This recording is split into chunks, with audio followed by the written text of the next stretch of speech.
Okay, so welcome back to our show. Welcome back indeed. so yeah, today me and Steve we had agreed to talk a little bit um, of the tools of what we developed and talked last session. But just a little bit, just to make everything uh, clear, because I think it's important to understand what are tools of like meditation, Reiki, what is that, and why are not them the whole thing, and there is still something to unveil. Okay, and what is in terms of the mechanics, what is like the work and the difference between just being yourself and being grounded in being in being who you are, genuinely directed towards things that are an extension of your being, like teaching, um, wood carving, whatever is what you love to do, what your being is unfold to do and very in love to do, and what is, for example, what is a tool like for when you say, "Oh, go meditate," so you get stressed or gets cleared, or just do a Reiki session and you get healed, or just do Qigong and you get tension release and you get healed. What is exactly what is happening, and what is that healing then? Yeah, So I think the mechanics of it, it's very important for you to still look as tools, as not of who you are, because you are not the tools. But if you want to go into that path, see what they can bring to you. yeah. I think is that there's a lot of things, really, isn't there?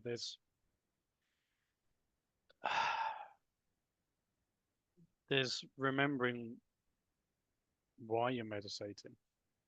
Exactly. Why you're practicing qigong. Um, I mean, practicing qigong for me in the beginning was like um, a supplementary exercise to increase energy, and because I was doing a lot of martial arts and I was competing, and the qigong was really about strength and health and vitality. Yeah. And it was only later on when you start to learn how to align and share energy with others and heal, and it's only later on, and expand the mind as well. And you don't get taught that, which is interesting. I mean, I can't talk for all qigong teachers, but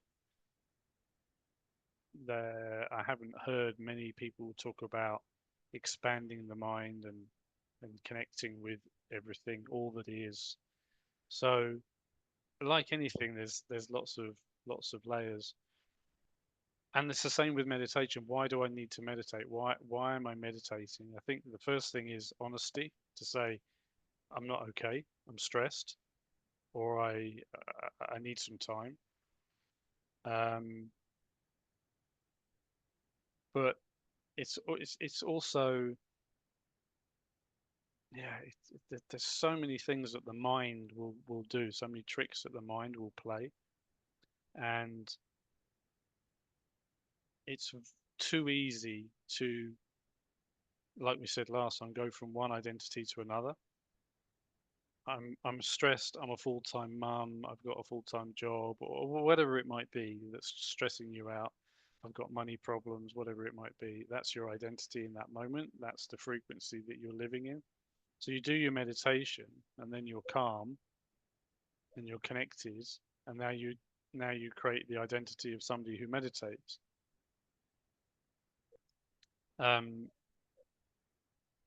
So yeah, it's really a process, isn't it?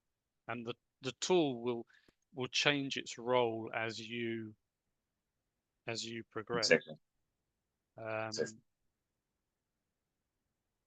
I mean, when I started meditating, seriously meditating, I was using Joe Dispenza, and his meditations are very scientific. They're very transformational, and because he's a neuroscientist, he's taken um, traditional meditation and he's kind of made it more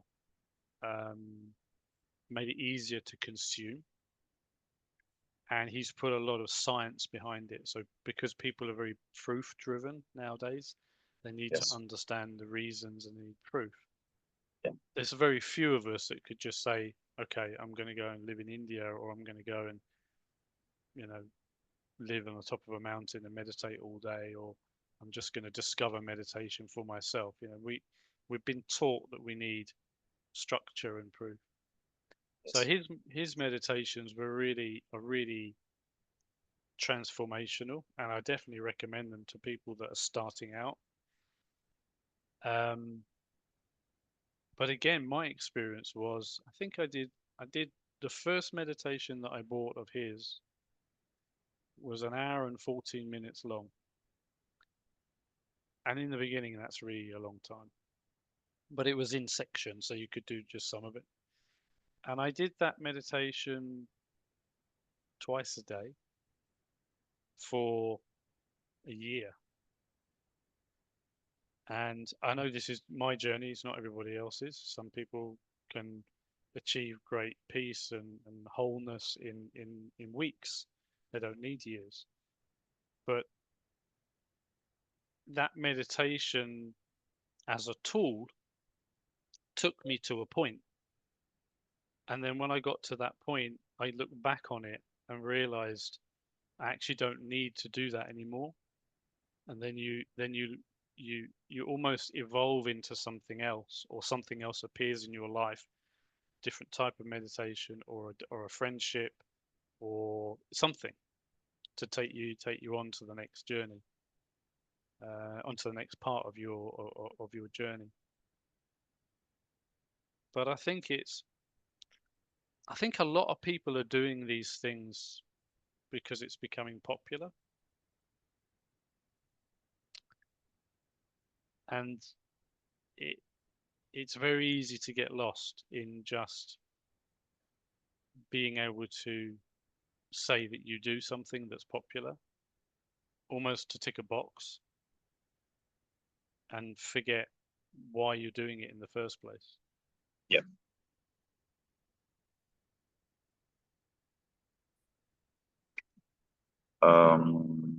What can I say about this? I agree with what you said. I just want to give a little bit of perspective in terms of like making everything very mechanic in terms of the process itself. So why we normally choose like the common people, okay, not the monks, but the common people, why they choose meditation, because they get to a place where that somehow they are feeling stressed, overwhelmed, traumatized, whatever, but it's overwhelming with probably I I'm talking probably about the majority. Then so if you're having too much on your plate, too much on your mind, and you're getting overwhelmed, think on meditation because you're not being feeling capable of overcoming those situations, and you need rest, calm, peace. So that implies that you are not complete in a sense, which is very important to look at this. So I'm not complete. I need help. I need to find meditation or healing session.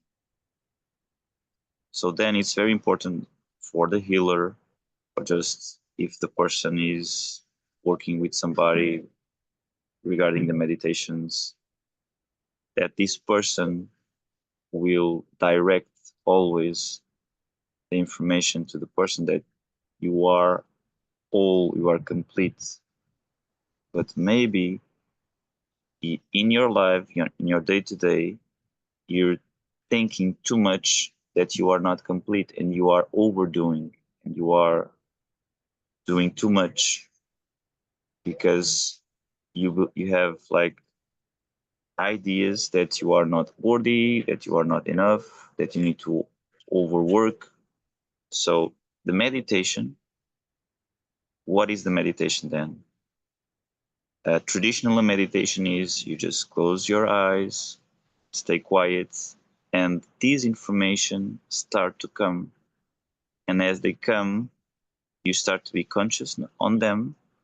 And with time, you overcome those thoughts by realizing that you are not them. They are just thoughts. But With that's them, a tough process, isn't it? that's a really tough, that's a long, For normally long and for tough. most people to just sit quietly Yeah, without any guidance exactly. and wait until their mind quiets and they receive Yeah, information about, who they truly are. And that's because the world is so stimulating, isn't it? yeah.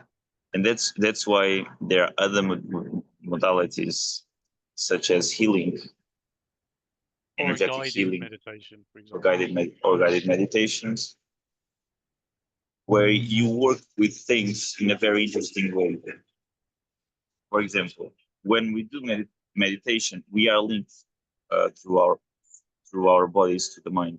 So if you think you are unworthy, it's because there are a history past that had something happened, and that trauma that created emotional or a physical trauma or both are related to a mind situation, or like to a situation that your father just beat you or your mother just left you, and that created a situation where you thought, okay, I don't deserve it, so I have to work to deserve it or to have it through force, through money, through whatever. So there's a condition there, Or even something much more subtle than that, Pedro. much more subtle. You know, it could be just that one or two comments made by your parents comparing Exactly. you to a Your sibling. sister. Yes. Yeah, for example. um, and it's the child that makes the connection. The connection. It's the child that turns that comment or that energy or whatever it is into, oh, I'm not good enough. Exactly. And the parent probably didn't have that intention, Exactly. but they've got a busy life and they're maybe not as connected to the child as we would like. And then the child will run with that, make it bigger. And then as you Exactly. become an adult, you close that door and you say, well, that I don't need to deal with that anymore. But of course, then you've created that blockage. So a lot of the stuff that we need to let go of, there's nobody to blame.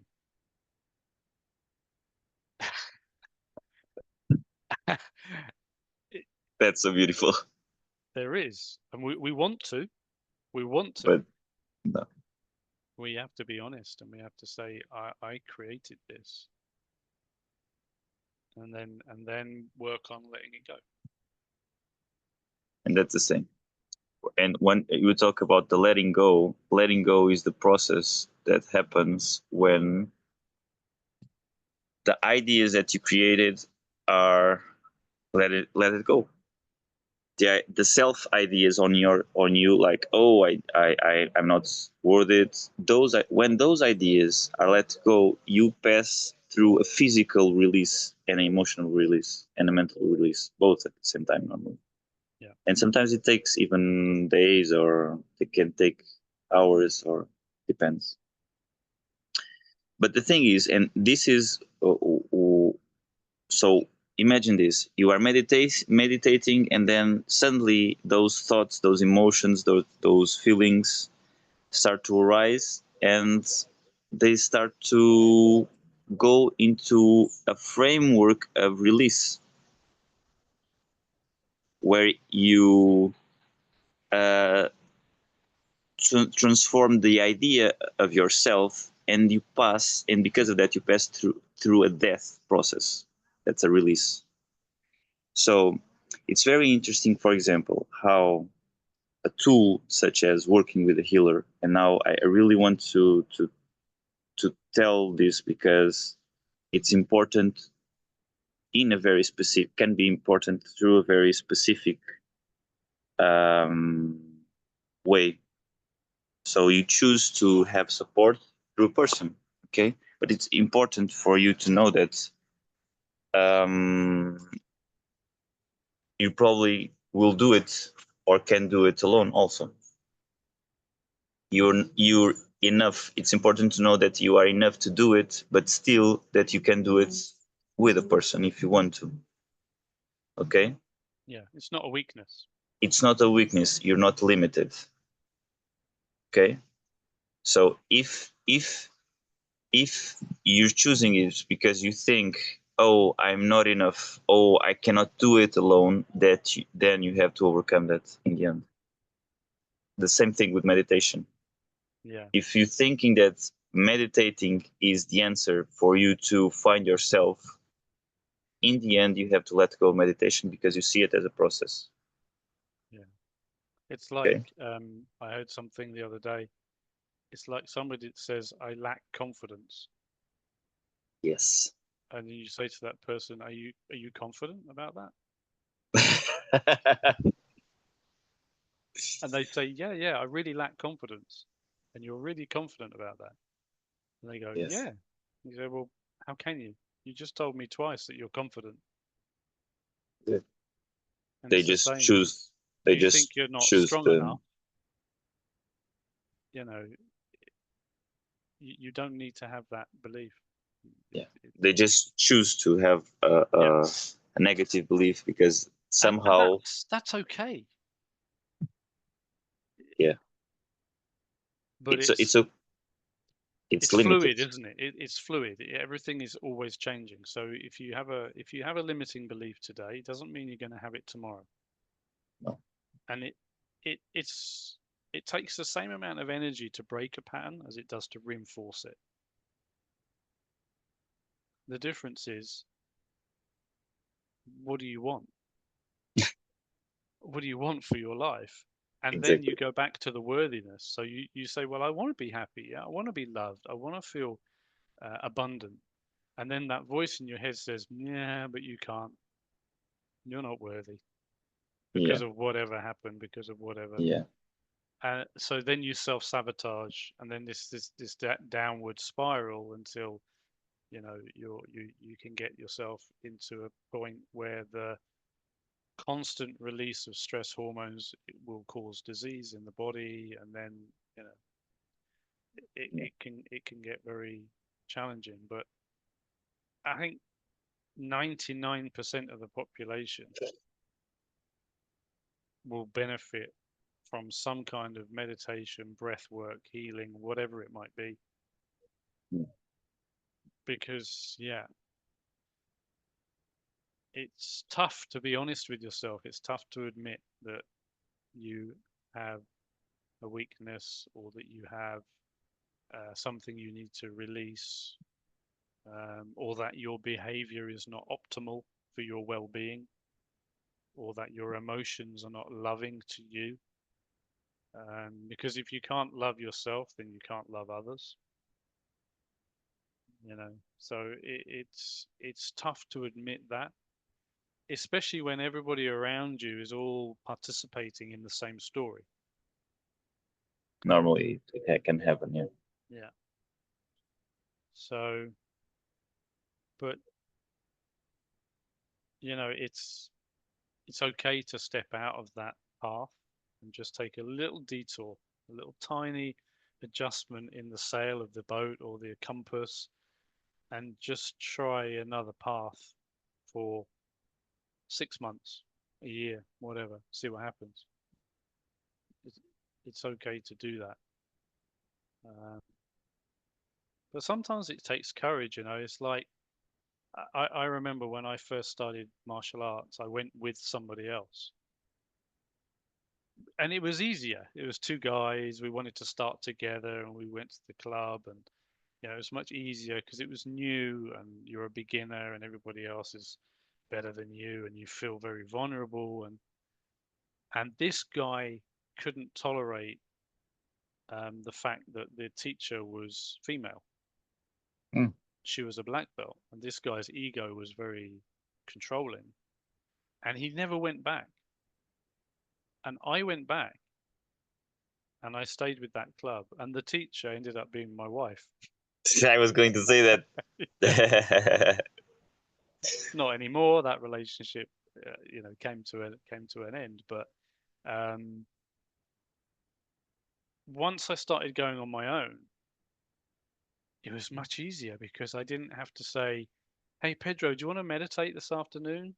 And you go, "Nah, I'm not really feeling it." Yeah, me neither. Let's not do it. Let's go down the pub and have a drink, or let's talk negatively about something instead. If you're doing it on your own, for me, it was better.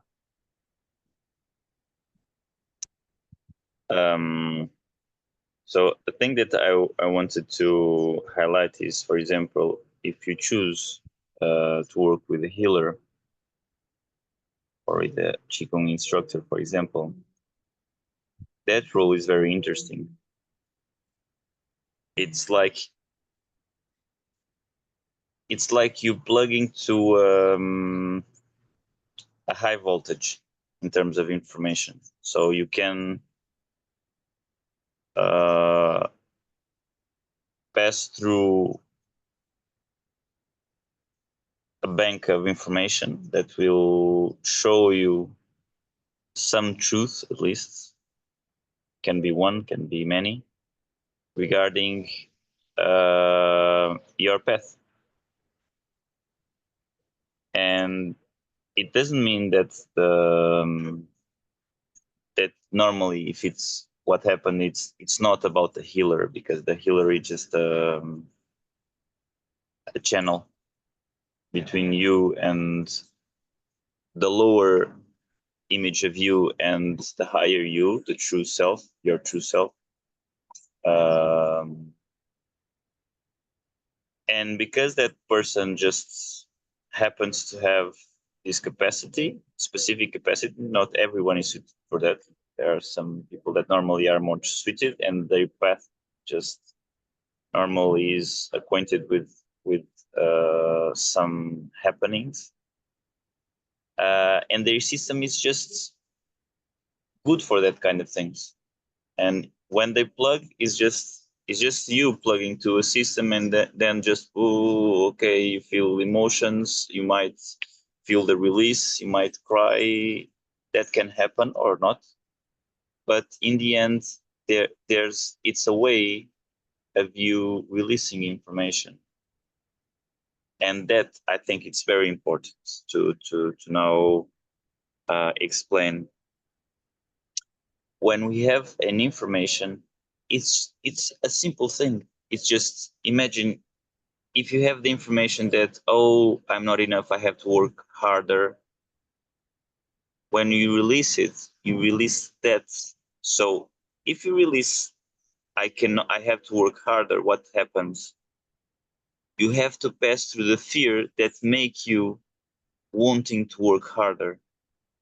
Yeah. So when it's like you being squeezed, oh my god, by facing that fear, it's kind of you being squeezed, and then what happened is expansion.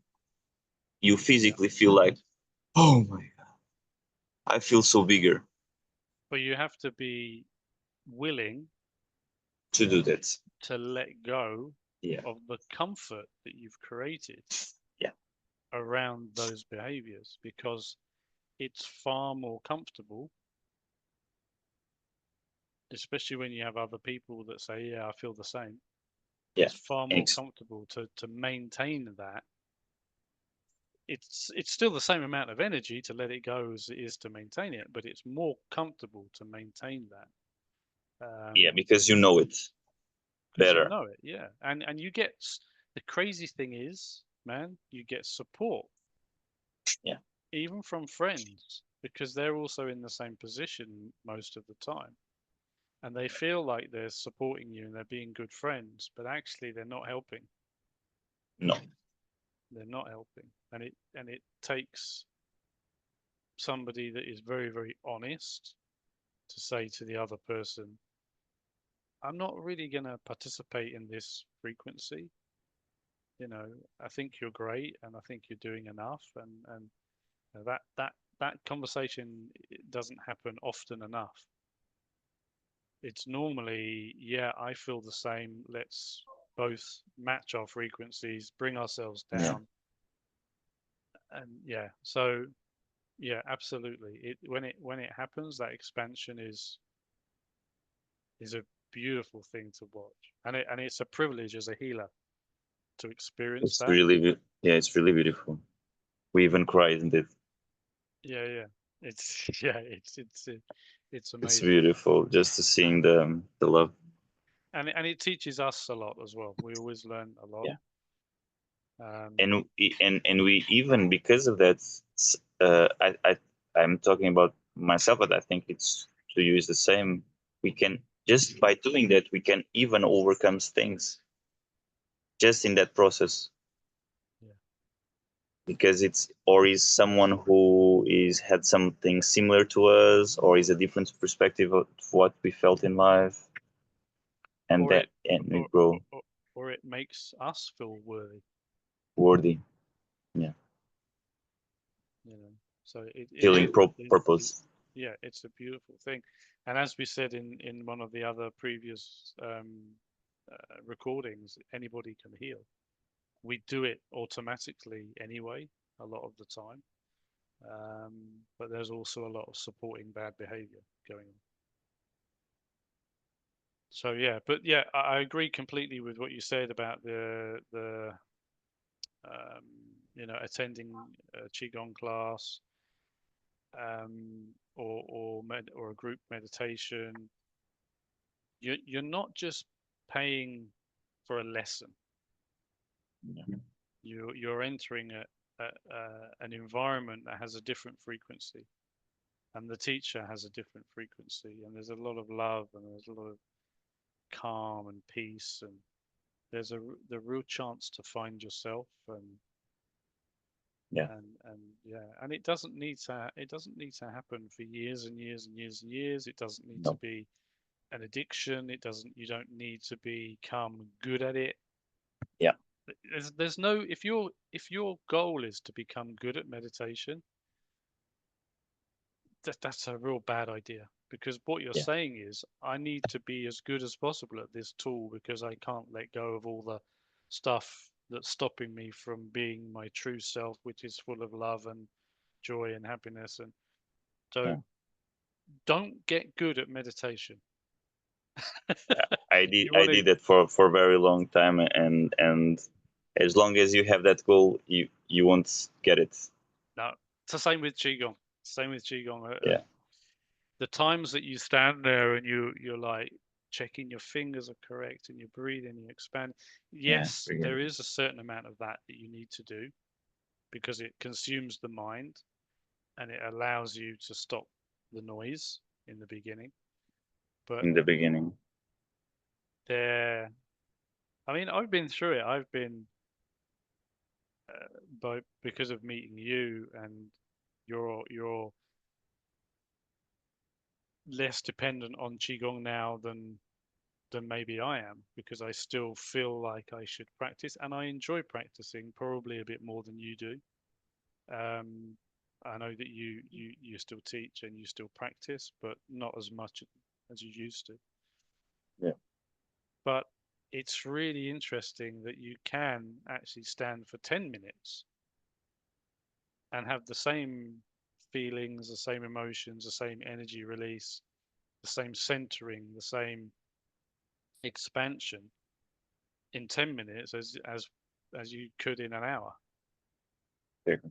And I guess that's part of the process, that's part of the practice, and the reason why we do it. But yeah, it shouldn't be it should be okay not to do it, I guess, is what we're saying, isn't And it? it is. I think that's the path. Yeah. That's the path that we all go if you choose that. I think we talked about it. It's like you start as a carpenter in the beginning and you learn the things, so you're very attached to the forms, you're very attached to everything you learn, and then after 20 years, just it's like you forget everything. You start to be your own, the real carpenter. Yeah. And that's that is about what is supposed to happen with Qigong and every other thing. When you let go of that art, you start to become the artist. Yeah. And embody that allness within. Yeah. But there's still a voice in your head, isn't there, that says, but you Yeah, haven't practiced enough, so you're going to yeah, forget it, or you're going to, yeah, yeah. But then, if, for example, if you work your life enough, for example, my life really changed, and it's still changing, of course. I told you about this family thing that happened. So it means that, everything's always changing, mate. That's the yeah, constant, right? yeah, exactly. So, but the point is, when we use it as a tool, there's still some control, or there can be some control. And when you overcome it, you let go of that control. Means you're not doing something. You just embody. You just being. Mm.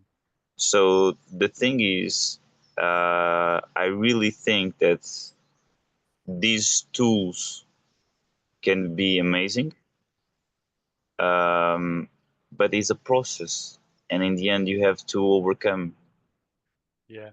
What I'm kind of seeing in my thoughts now is that it's not as fixed as we think. Yes, And that's life, isn't it? You know, yeah, we've been taught you have to be at a certain place at a certain time, never be late for a meeting. You have to exactly. you have to spend a certain amount of time doing this, doing this, doing this.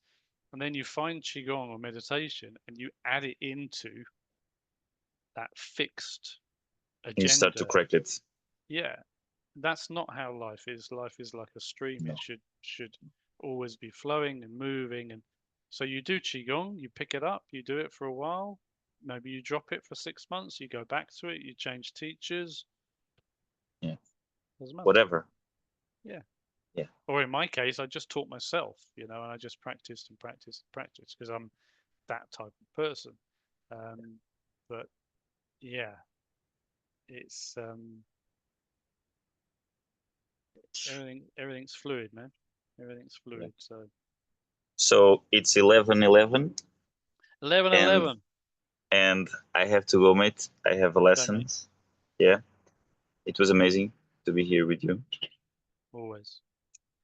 And yeah, Thank you. we will see us tomorrow, right? Yeah, yeah. I'll see you tomorrow. Absolutely. Have a beautiful day. I love You you. too. Love you. Hope you enjoy, everyone. Certainly do. You too. Bye for now.